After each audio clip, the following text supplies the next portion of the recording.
Here we go, ladies and gentlemen, the final race of the 2024 season.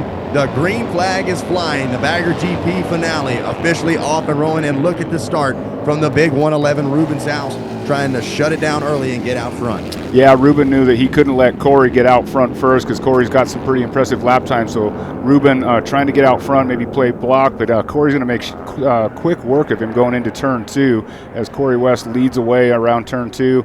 Sam Guerin maybe with a bad start there. That is not the start he was looking for, as he's kind of the back of the pack there behind Arnie Wells. Yeah, no, not sure what happened for Guerin, but yeah, he is all the way back now, just finds his way around Arnie Wells. But how about that? A very, very quick pass for the 13 of Corey West.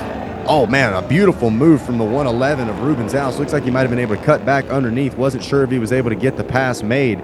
But, man, what a move, and good to see some fight from the 111 here today. For sure, this is exactly what we want to see. We got a big battle brewing right here. We got 3 riders coming around. See if we can get an eye on who we got here out in front first. And it looks like it is Corey West, Ruben Saus, and Shane Narbonne leading away. They're kind of breaking away from the rest of the pack here. We got Oleg. That's an impressive run. Oleg's running really good, sitting in 4th right there. This is a good battle, mixing it back there, 4th, 5th, 6th place back there. Yeah, this is going to be exciting to watch because we saw already Corey West opening up about a bike length or 2. Shane Narbonne, he's right there as well. Certainly knows how to get the job done. And then Ruben, looks like he said, looks like just like what he said, they've got some things figured out, got that bike working better like they want. But is it going to be enough to take down the number 13? This is going to be exciting to watch because it's still yo-yoing back and forth. It looks like looks like Corey is pulling the lead out, and then Ruben closes it right back in. Yeah, definitely. This is very competitive racing here. This is, probably going to be the race of the season, it looks like. And, Corey West going out there, just kind of picking up right where he left off yesterday on the bagger, kind of just getting to the front and trying to leave the pack. But Ruben has other plans for him. Ruben, you see that little mix-up there. That kind of just shows that he's really pushing the limits here. And there's Shane Narbonne, the 186, trying to stay in tow with his top 2. Watching your leaders make their way through this historic course here at Willow Springs International Raceway.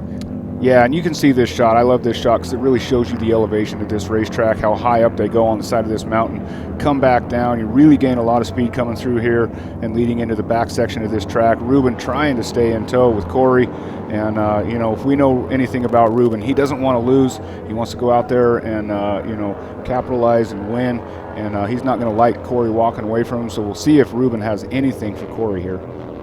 Yeah, for sure that Ruben is going to give it everything he's got. But, Tony, you got to think about it as well. Corey West not involved in the championship fight. I said the same thing, I think, as you were headed back towards the studio.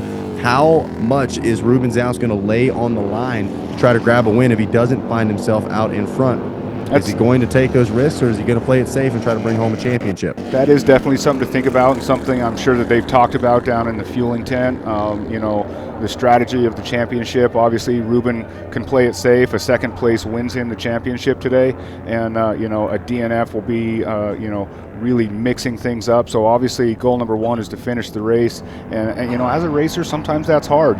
Sometimes just laying back and accepting a second place is hard to do, especially out there on the motorcycle. The adrenaline is up, and you just want to go out there and fight. And it looks like Ruben might kind of have backed off a little bit. He might realize he doesn't need to push. Corey West is not in the championship battle, and just trying to sit there comfortably in second place at the moment. Yeah, and you bring up such a good point. So many people say, well, what do you mean it's difficult? Like you just don't back off as much. But it's like, it's not as simple as you're just, you're not trying. How do you monitor the effort that you're giving? When somebody says give 85%, what does that look like? And just like you said, the adrenaline absolutely spiked. These guys are going over 100 miles an hour.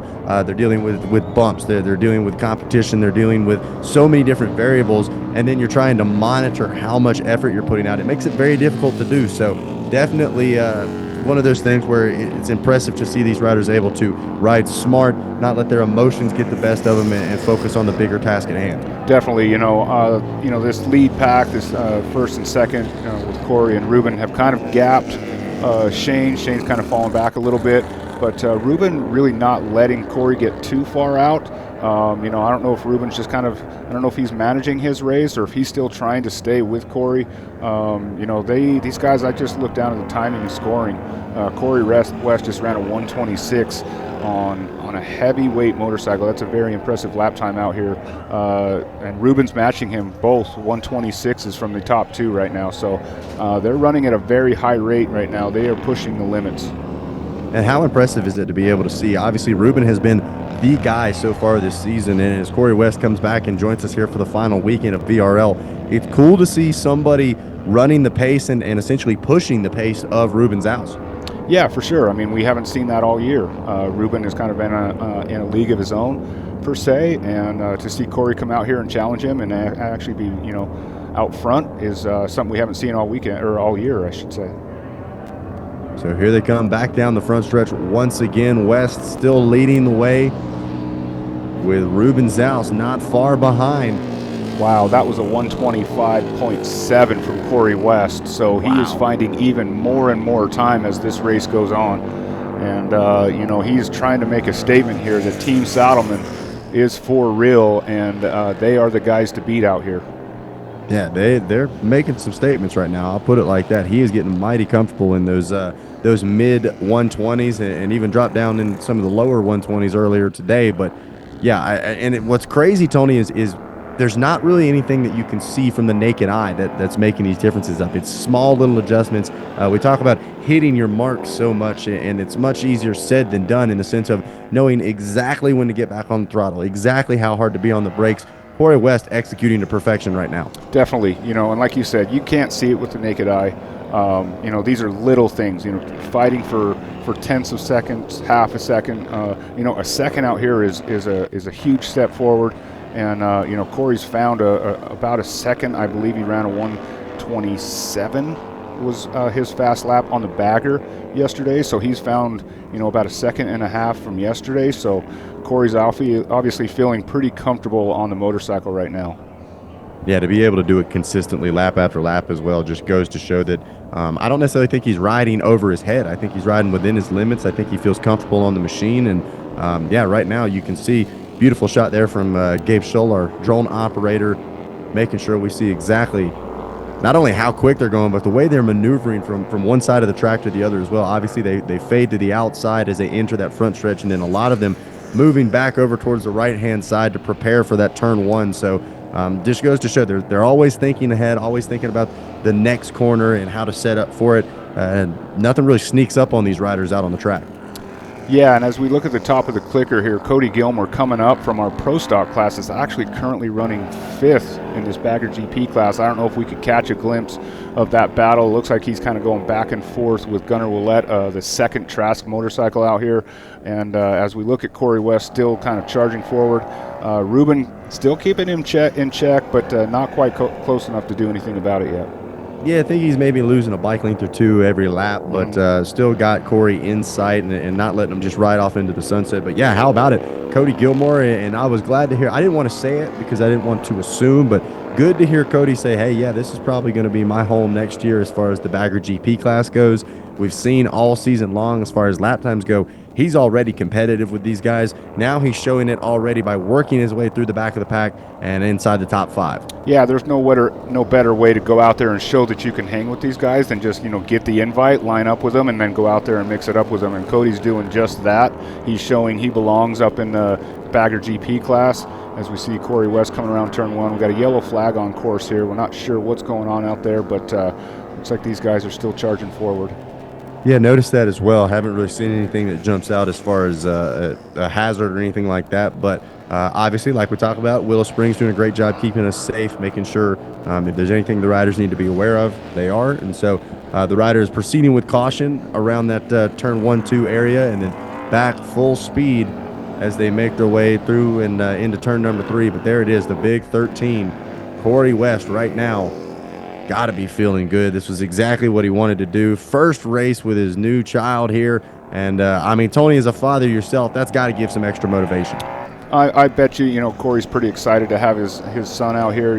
I think he said he was 7 weeks old. So, yeah, first time out here being a dad, trying to, get to the top of the podium here, and he talked earlier in an interview about wanting to maybe have his son up there for that first place finish, and looks like Corey's trying to make that happen. It'll be a special moment for him, I'm sure. Yeah, that'll be awesome. And I know if you're Corey, you don't just want the kid on the podium, you want him in the center step on top of the box, and he's doing a great job of making that come to fruition right now. Man, Ruben Zaus way over on the edge of the track as he exited that final turn. And there it is, the white flag. 1 lap left to go, Tony, for the 2024 season.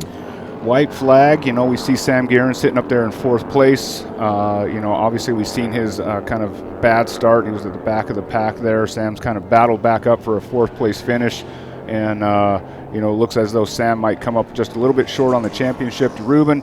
And as Ruben rounds around, Ruben's doing exactly what he's got to do to bring home that championship, and that's, finish in front of Sam and just bring it home.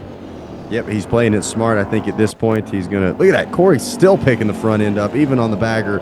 And I think Ruben knows, hey, we've got some work to do.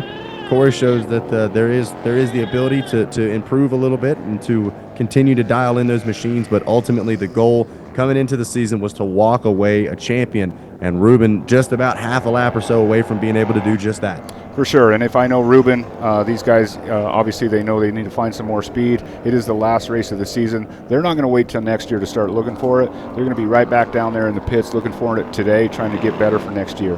Oh, absolutely. Yeah, he's going to a brief celebration, and then it's right back to work. And that's what I love, the warrior spirit of these guys. And they are true warriors right now as they round the final corner for the final lap of the final race of the season. Ladies and gentlemen, it's going to be the number 13 of Corey West grabbing the race win, and the championship going to go to the 111 of Ruben Zaus here in your Andrews Bagger GP class. What a way to finish the season. Yeah, that was an impressive ride from Corey. A very impressive season from Ruben. Hats off to the fueling team on that championship, and that's something to be proud of. They actually built a very impressive motorcycle. They showed us all year long that they were the team to beat, and they came out here every round and did just that. And we're on the top step of the box all the way through, except for the little mishap from yesterday. Man, and look at that. Cody Gilmore was right on the rear end of Sam Guerin headed to the line. So definitely going to be some confidence carried into next year's season for Cody Gilmore, and deservingly so. Wave to the fans there. Corey West, Ruben Zaus, thanking everybody for coming out, and got to thank a lot of those fans. Wait a second. He was trying. I thought he was going to be able to break it loose. Well, congrats. Even if you couldn't do the burnout, Ruben, we knew what the intentions were there. So hand in the air. Victory going to Corey West. Look at that big wheelie there. Corey comfortable on that back wheel. Doesn't matter what the bike is. And I'm sure the fans love to see it. And, man, we love to see him back out here at BRL, man. An impressive, return, the best way to put it, for Corey, and then Shane as well up on the podium. There you see the fans absolutely loving to see their favorite riders and enjoying the final race of the 2024 season. They're probably all going to get ready to head down to the podium because we're going to start some celebrating here soon, Tony. We will definitely be celebrating. We got a lot of hardware to give away. We got race winners, we got weekend winners, and we got series winners to give away. A lot of trophies and a lot of hardware to give away down there. So I'm going to head down to Winner's Circle, and I will see you guys back down there. Sounds good. Thanks, Tony. We take a look at our Racer TV rundown here for the Bagger GP class. Corey West, Ruben Zaus, and Shane Narbonne, your top 3, with Sam Guerin and Cody Gilmore rounding out the top 5. Gunnar Olette, Jesse Janish, Oleg Pianik, and Arnie Wells, your top 10 from the Andrews Bagger GP class here today. Man, Kurt, I think that the 2024 season is coming to a close. There's the burnout. He said, I'm getting it one way or another. Ruben Zaus celebrating the championship. Hard fought after a tough day yesterday. He got knocked down. He picks back up.